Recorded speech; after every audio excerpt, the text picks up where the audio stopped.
The silence was the first thing Daniel noticed. Not the peaceful kind that settles over a neighborhood after midnight. This silence felt unnatural, as though the world itself had stopped breathing.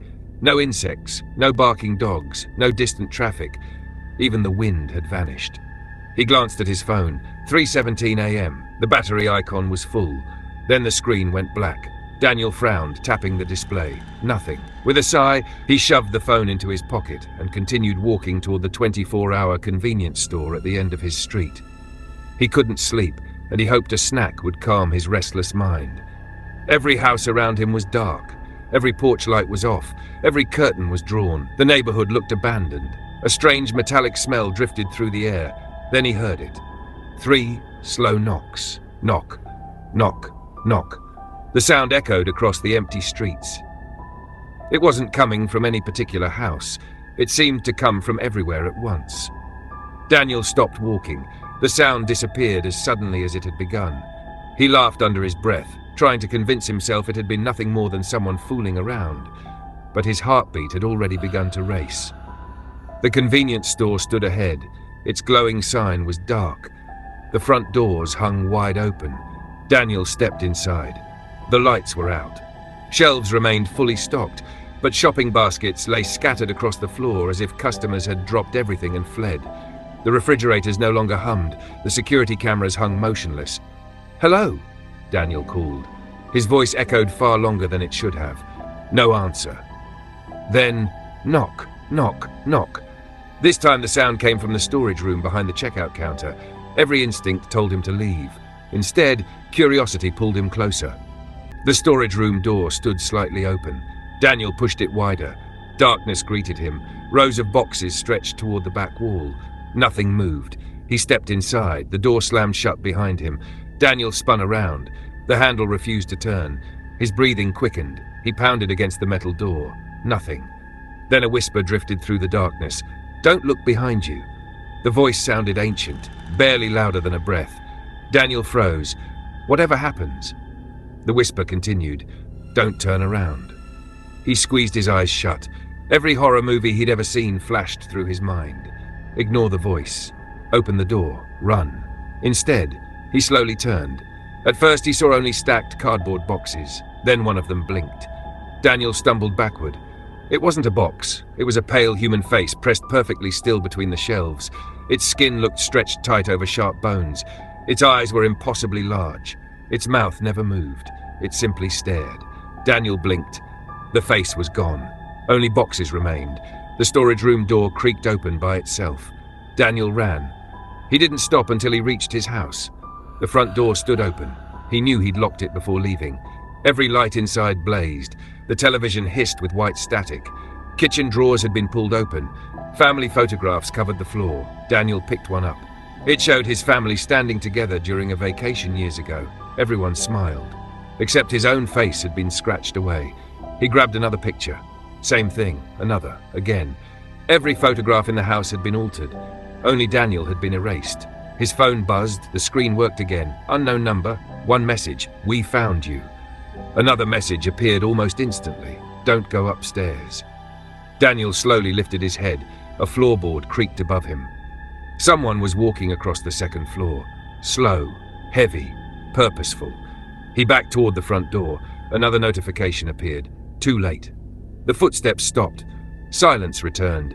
Then something sprinted across the hallway upstairs. The pounding footsteps shook the ceiling. Daniel bolted outside just as something crashed down the staircase behind him. He never looked back. He ran through empty streets until he reached the neighborhood park. The swings moved gently. There wasn't a breath of wind. One swing suddenly stopped. A little girl sat there. She wore an old white dress stained with dirt. Long black hair covered her face. Without moving her head, she slowly raised one finger and pointed behind Daniel. He refused to turn. The girl tilted her head. Then she whispered, "Good." Daniel's blood froze. When he looked back at the swing, it was empty. His phone buzzed again. "You learned." A second message followed. "Run." Footsteps exploded behind him. Fast, violent, far too fast to belong to any human. Branches snapped, leaves rustled. Yet whatever chased him never breathed, never growled, never made a sound besides its footsteps. Daniel sprinted until his lungs burned. He risked one glance backward. Nothing. The park was empty. His phone vibrated again. Why did you stop? Daniel looked around. Everything had changed. The neighborhood was unfamiliar. Street signs were blank. Mailboxes had no numbers. Every house looked abandoned. One porch light flickered on, then another, then another. Dozens of windows glowed. People appeared behind the glass. Men, women, children. Every one of them stared directly at Daniel. None blinked, none moved. Then, as one, every head slowly turned to follow him. Daniel backed away. The front doors opened simultaneously. Hundreds of people stepped outside. Their movements were perfectly synchronized. No one spoke, no one smiled. They simply walked toward him, slowly, relentlessly. His phone buzzed. "They are empty. Don't let them touch you." Daniel turned and ran. A distorted voice crackled from somewhere overhead. Observation complete. The mechanical announcement echoed across the neighborhood. Containment sequence initiated. Metal barriers slammed across every road leading out. Streetlights blazed to life. The crowd continued advancing, still silent, still staring. Daniel squeezed between them. No one reached for him. No one needed to. Their eyes never left his face. He reached the end of the neighborhood. A chain-link fence stretched endlessly in both directions. Beyond it was complete darkness. No stars, no sky, only black. A single wooden door stood alone within the darkness. Nothing else existed, just the door. His phone lit up one final time. Only one returns. The wooden door slowly opened.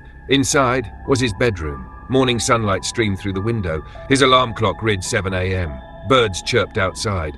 Relief flooded through him. He stepped inside. The door slammed shut behind him. Daniel collapsed onto his bed, laughing through exhausted tears. It was just a nightmare. His phone buzzed. Unknown number. Welcome home.